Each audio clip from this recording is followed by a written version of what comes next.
What if I told you that in 2018, at St. Vincent's Memorial Hospital, a nurse encountered a patient who didn't officially exist? This isn't fiction. This is the terrifying true story of the fourth-floor patient that wasn't on any records, and what happened next will haunt you.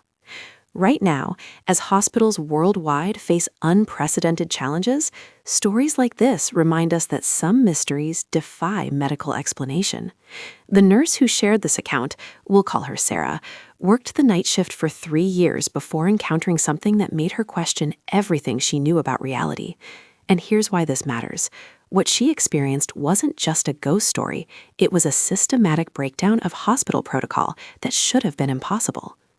It was 2:17 a.m. on November 8, 2018. Sarah was doing her rounds on the fourth-floor cardiac unit when she noticed room 412's door was slightly ajar. The room was supposed to be empty. She checked the patient roster just 30 minutes earlier. But when she peered inside, she saw an elderly man sitting upright in bed, staring directly at the wall. Here's what made her blood run cold. He wasn't connected to any monitors. No IV, no oxygen, no heart rate leads. Just a patient in a hospital gown in a room that should have been vacant. But wait, it gets stranger. Sarah immediately checked the digital records. Room 412, empty. She checked the paper charts at the nurse's station. Nothing. She even called the front desk, who confirmed no patient had been admitted to that room in 48 hours. But here's where it gets really interesting. When she returned to room 412, the man was gone. The bed was perfectly made, the room spotless.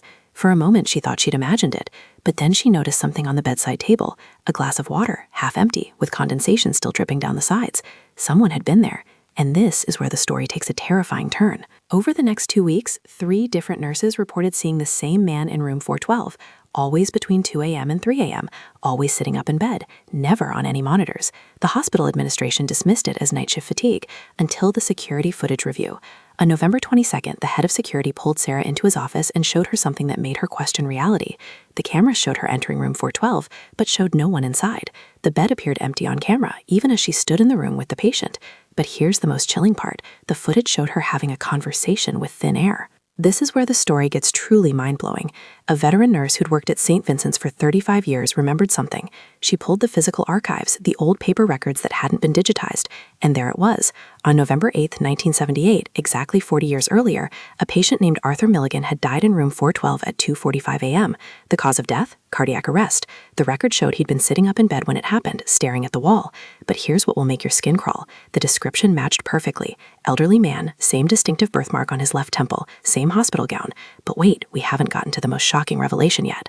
On December 5th, 2018, Sarah worked what would be her final night shift.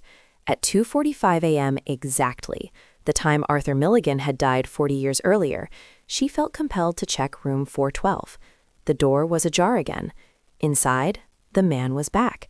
But this time, he turned and looked directly at her, and he spoke 7 words that still haunt her dreams. "Thank you for seeing me this time." Then he vanished. Not like walking away, vanished. One moment he was there, the next moment the bed was empty.